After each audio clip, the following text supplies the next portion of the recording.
नमस्कार. आरोग्यशाहीमध्ये मी वैद्य भाग्यश्री आणि मी वैद्य नमिता आपलं स्वागत करतो. आरोग्यशाहीमधलं तिसरं अक्षर आहे ग. ग आहे गर्भसंस्काराचं.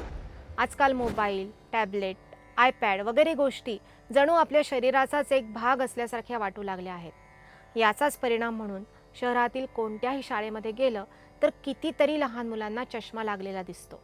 खरं तर लहान मुलांना कमीत कमी पहिली 5 ते 6 वर्ष स्क्रीन पासून दूर ठेवणं, फार तर फार दिवसातून ठराविक वेळ स्क्रीन टाइम म्हणून ठरवून तितकाच वेळ मुलांच्या हातात मोबाईल देणं ही प्रत्येक पेरेंट्सची जबाबदारी असते.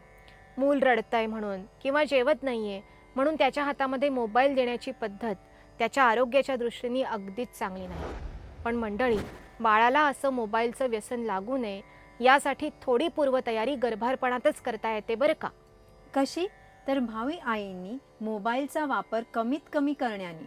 तुम्हाला ऐकून आश्चर्य वाटेल, पण बहुतेक सर्व युरोपियन देशात, जपान किंवा न्यूझीलंड सारख्या देशात मोबाईलचा वापर आवश्यक असेल तेव्हाच आणि कमीत कमी प्रमाणात केला जातो. हातामध्ये मोबाईल आहे म्हणून तासन तास चॅट करायचं, गप्पा मारायच्या असं तिकडे सहसा होत नाही. 15-20 वर्षांपूर्वी जेव्हा मोबाईल नव्हते तेव्हा सुद्धा आपण सुखात जगत होतोच की. त्यामुळे निदान गर्भवती स्त्रीनी मोबाईलचा वापर कमीत कमी करावा. शक्यतो मोबाईल कानाला लावून बोलू नये. त्यासाठी वायर असलेला हेडफोन वापरावा. जेवताना मोबाईल दूर ठेवावा. रात्री झोपताना मोबाईल जमलं तर दुसऱ्या खोलीत, निदान बेडपासून दूर अंतरावर ठेवावा. आजकाल सहसा सगळ्यांच्याच घरामध्ये वायफायचं कनेक्शन असतं, पण रात्री झोपण्यापूर्वी वायफायचा मेन स्विच बंद करणं चांगलं. गर्भारपणात ही काळजी घेतली तर एकतर स्वतः गर्भवतीचा आणि गर्भाचं मोबाईलच्या रेडिएशनपासून रक्षण होतं आणि त्याहून महत्त्वाचं म्हणजे जन्मानंतर लहान बाळाला मोबाईलपासून दूर ठेवणं सोपं जातं.